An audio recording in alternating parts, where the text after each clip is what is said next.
একটি শান্ত পাহাড়, সবুজের চাদরে মোড়া এক নীরব পর্বত, হিমশীতল স্নিগ্ধ বাতাসের কোল ঘেঁষে পেরিয়ে আসে এক মায়াময় হিমেল পরিবেশ, যেখানে প্রকৃতি যেন আপন মনে এঁকে চলে শান্তির এক অপূর্ব ছবি। সেই পাহাড়ের সবুজ ছবির বুক চিরে প্রতিদিন জীবিকার সন্ধানে ছুটে চলেন বাংলাদেশ মিয়ানমার সীমান্ত ঘেঁষা পাহাড়ে বসবাসকারী অসংখ্য অধিবাসীরা। তাদের কাছে এই পাহাড় শুধু প্রকৃতির অপরূপ সৌন্দর্যের প্রতীক নয়, এটাই বেঁচে থাকার শেষ অবলম্বন। অথচ বেঁচে থাকার শেষ অবলম্বনেই এখন হয়ে উঠেছে তাদের জন্য এক অদৃশ্য মৃত্যুফাঁদ।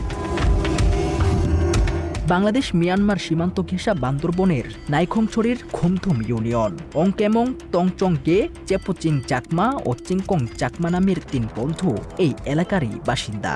জানা যায় ঈদুল আজহার মাত্র 3 দিন আগে জীবিকার সন্ধানে পাহাড়ে গিয়ে প্রাণ হারান এই তিন বন্ধু।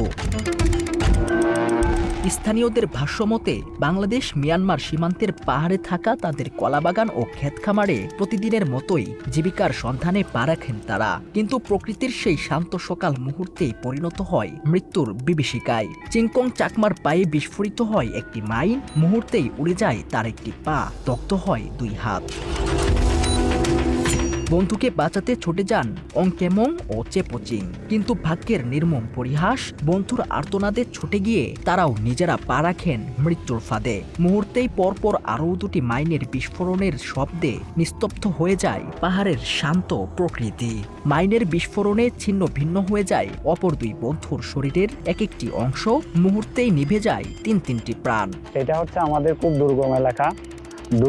দুর্গম এলাকার সুবাদে ওনারা হচ্ছে ডেলি কাজ করে। তো সেই দিন একই ফ্যামিলি যেদিন 3 জন মাইন বিস্ফোরণে মারা গেছে, তারা বাংলাদেশের অভ্যন্তরে সীমানার ভিতরে, আমাদের বাংলাদেশের সীমানার ভিতরে কলা বাগানে কাজ করার জন্য গেছে।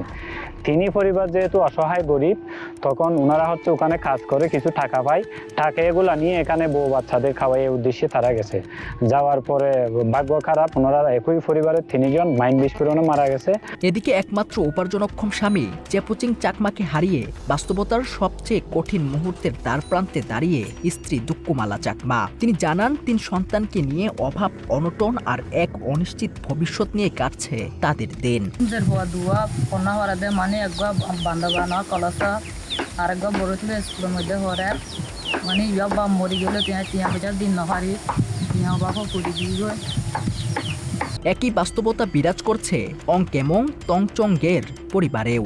পরিবারের একমাত্র গৃহকর্তাকে হারিয়ে স্বপ্নের সমাধি দিয়ে বড় ছেলেকেই ধরতে হয় পরিবারের হাল। পড়ালেখা করে নিজের ভবিষ্যৎ গড়ার ইচ্ছা থাকলেও এখন তাদের ভবিষ্যৎ এক অনিশ্চিত অন্ধকারে ছেয়ে গেছে বলে জানান অংকেমং তংচংগের বড় ছেলে।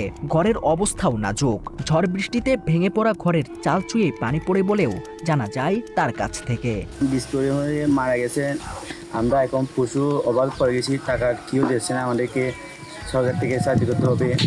আমাদের বাড়িঘর বানানোর মতো শুদ্ধ টাকা পয়সা নাই, আর আমি স্কুলে যেতে পারছি না টাকার অভাবে, আর আমি এখন স্কুলে যেতে পারছি না যে টাকা দিতে, সেহেতু এখন আমার বাবা মারা গেছে, আর আমি কিভাবে স্কুলে যাব। পাশেই চিংকং চাকমার পরিবার, সেখানে গেলে উঠে আসে আরও ভয়াবহ চিত্র। স্বামী হারানোর শোকে স্ত্রী মাকিন সিং মানসিকভাবে পুরোপুরি ভেঙে পড়েছেন। স্বামীর শোকে কাতর হয়ে ক্যামেরার সামনে কথা বলতে চাননি তিনি।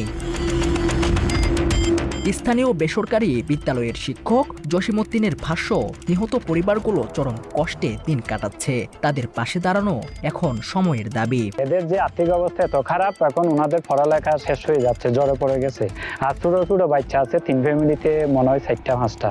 তাইলে এই যে এত কষ্টের মধ্যে তারা বাহিরে কাজ করে, এখন ওদের সংসার চালাতে হচ্ছে। ওনারা অনেক কষ্টে আছে। আমরা যেহেতু দুর্গম এলাকা, আমরা এলাকাবাসীর পক্ষ থেকে সরকারের কাছে জোর দাবি জানাচ্ছি তাদের পরিবারের একটু পাশে থাকার জন্য। পাহাড়ে কাজ করেই এই দুর্গম পাহাড়ের বাসিন্দাদের জীবন চলে। স্থানীয়দের কাছ থেকে জানা যায়, পাহাড়ে গেলেই আরাকান আর্মির পুঁতে রাখা মাইনের ভয় মানুষের মধ্যে ছড়িয়ে দিয়েছে এক অদৃশ্য আতঙ্ক। শুধু জীবন নয়, এই আতঙ্ক এখন থমকে দিচ্ছে মানুষের জীবিকা ও স্বাভাবিক জীবনযাত্রাও। এলাকার নিরাপত্তা নিয়েও প্রশ্ন তুলেছেন স্থানীয়দের অনেকে। তাদের অভিযোগ, মাইনের আতঙ্কে মানুষ পাহাড়ে যেতে পারছে না, ক্ষেত খামারে কাজ করতে পারছে না, জীবিকার তাগিদে পাহাড়ে যেতে হয়, অথচ সেই পাহাড়েই কখন পায়ের নিচে বিস্ফোরিত হবে মৃত্যুর ফাঁদ, এই শঙ্কা নিয়েই দিন কাটছে সীমান্তের মানুষের। আর গরিব হওয়াই ফারি হওয়াই আর তার নগিলে বাদ পানি নাই কিন্তু এক দুঃখ আর ফকাষ্ট করি হয় দেখিলেই জনগণে বিদেশ মই খুদুম গলিয়ে আর দেশত ইতারা আর মারিও ফেলাত জ্বরেও ফেলাত অববাদে এদের মধ্যে আর দুই সময় অবহরণ হয়ে গেল। মাত্র 30% টাকায় জমির মালিক হয়ে নতুন বাংলাদেশের গড়ে তোলার স্বপ্ন দেখা বাংলা বসতি। অন্যদিকে বড়ইতলী বৌদ্ধ মন্দিরের ধর্মগুরু জ্যোতিস্মৃতি ভিক্ষু সীমান্তের মানুষের নিরাপত্তাহীনতা নিয়ে গভীর উদ্বেগ প্রকাশ করেন। মাইন বিস্ফোরণে মানুষের জীবন যেমন ঝুঁকির মধ্যে পড়ছে, তেমনি তাদের স্বাভাবিক জীবন ও জীবিকাও বাধাগ্রস্ত হচ্ছে বলেও অভিযোগ তার। শুধু একটা জিনিস না, সব কিছুতেই আমরা সংকটে আছি। পানি থেকে শুরু করে নেটওয়ার্ক, রাস্তা, সব কিছুতে আমাদের অসুবিধা হয়। এছাড়াও মাইন বিস্ফোরণে প্রাণ হারানো 3 জন পরিবারের পাশে দাঁড়ানোর জন্য সরকারের প্রতি অনুরোধ জানিয়েছেন সংশ্লিষ্টরা। ওখানে ফি দিতে পারতেছে না, এর জন্য কলেজে পড়তে পারতেছে না। এখন এরা কি করবে? এখন যদি এটা নিয়ে যদি সরকারের যদি সে একটু যদি সরকারের নজর দেয়, একটু যদি সরকার সহযোগিতা করে, তাহলে তাদের জন্য মঙ্গল হবে, তাদের জন্য মনে করো সৌভাগ্য হবে। সবুজে মোড়া পাহাড়, প্রকৃতির অপরূপ সৌন্দর্যে ঘেরা সেই জনপদ, অথচ সেই সৌন্দর্যের বুকেই এখন ছড়িয়ে আছে মৃত্যুর অদৃশ্য ছায়া। বিশ্লেষকদের মতে মাইন বিস্ফোরণে নিহত পরিবারের পাশে যেমন দাঁড়ানো এখন সময়ের দাবি, তেমনি তাদের নিরাপত্তা জোরদার করাটাও এখন অপরিহার্য। তথ্যচিত্রে মিজবাহ ইমন, বাংলা এডিশন।